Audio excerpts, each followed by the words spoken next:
and welcome to this week's YouTube video.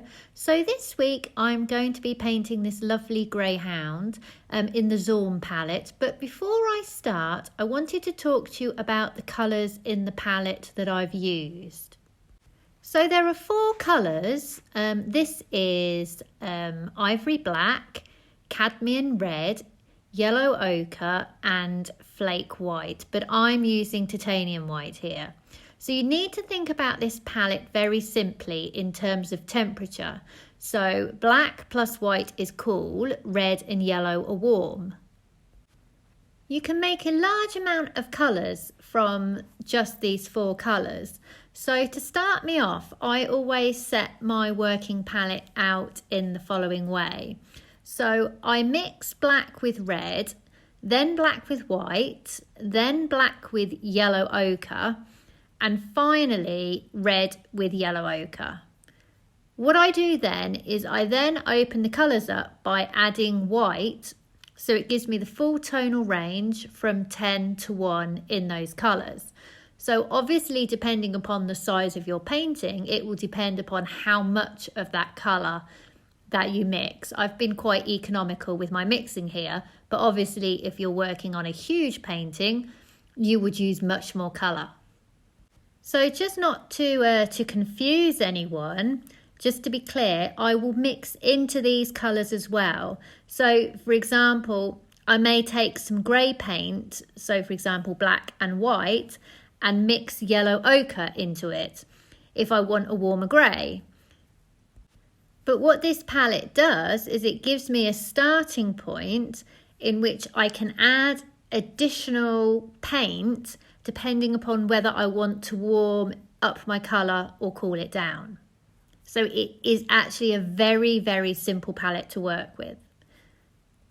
So now that we've looked at the palette, let's get on to the time-lapse video. And I thought this was a really great painting to do as a demo for this YouTube channel, as it is essentially just neutrals with subtle shifts in temperatures. So I thought it demonstrated really well how well the Zorn palette works for this purpose. So I have prepared my canvas with a wash of raw sienna plus terps, and I let this dry before I start. And I will do this painting I did this painting in 4 sittings, and I allowed every sitting to dry before I started the next layer. This is just how I work. This is my preference. If you want to paint alla prima, you can, but I just prefer this method. I prefer this method because I personally find it less stressful to incrementally go from nothing to a finished painting in a set of steps than trying to do it all in one go. I find that quite stressful, and I'm more likely to lose control of my painting and get it wrong. So I have developed this process because it's what works best for me. But obviously you can do it however you want. This is just how I do it. So layer 1 then is just about getting everything in the right place with very thin paint. So I'm thinning my paint right down with gamsol, and I'm trying to kill a lot of that background raw sienna with a mix of white, black, yellow ochre and red. So obviously white is the dominant colour, but I don't want to use white without the addition of the other colours for this area, because I don't want like a really stark white background. I want something that is whitish but neutral. On the second layer then, I'm still using gamsol to thin my paint, but I'm layering it a bit thicker. I'm trying to use each layer just to nudge a little bit closer to what I think I'm looking at.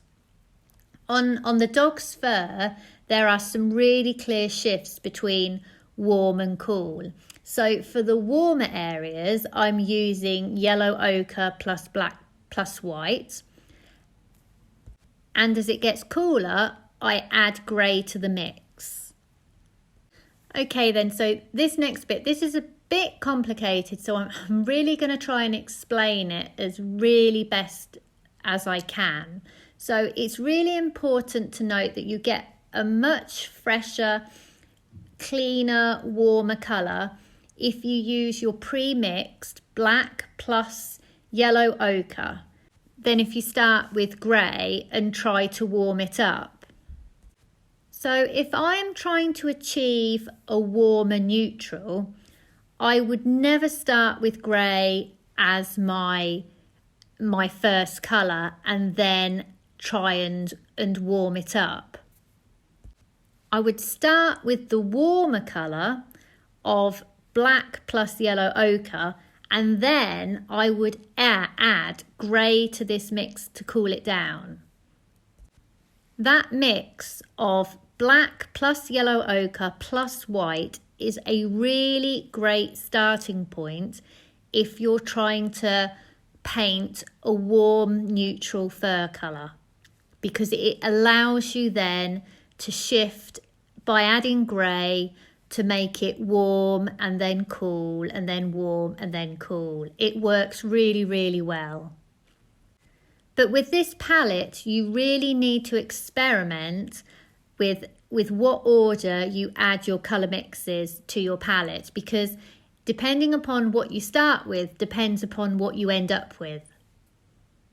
But just bear in mind that you can make a lot of colours with only 4 starting colours. And the more familiar you become with the palette, the more you will understand what it can do and what mixes will produce what colours. It's just practice, really. So I just wanted to talk about that background then that is sitting behind and around the dog, and talk about how heavy that is on white. So it's really important to bear in mind when you're using white that white is very thick and opaque, and it will pollute everything. If I was painting the highlights on the dog, I would leave these right until the end. I would not be adding them in so quickly. It would be the last thing I did. However, because this dog needs to be integrated into its background, I need to attack that background area to enable me to integrate that dog nicely into sort of what you're looking at. But because white is such, it's such a heavy colour to use, I only really had one attempt to get it right, because I was going right in there with a big brush and a palette knife, and I was really whacking it on, to be honest, because I wanted a really nice contrast between the thick paint of the background and the lighter paint of the dog. So I knew I really had one chance to get this right. So I'd worked out the background then before I'd sat down to paint, and I did this in Procreate. So if you're not familiar with Procreate, I've done a Learn the Basics in Under 10 Minutes video, which is available on my channel. So check it out if you have time.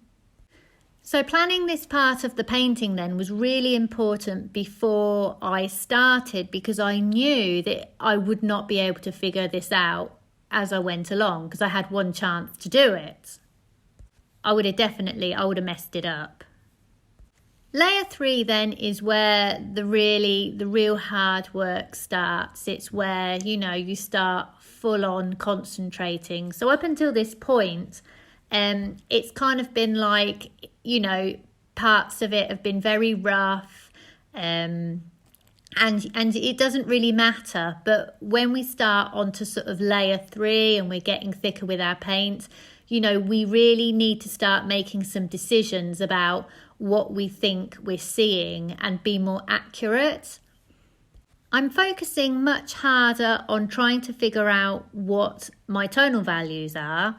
So it's really important to get these correct, as it'll just look wrong. The whole painting will look wrong if you don't get it right. So what I tend to do to help myself is I work with 2 reference photos.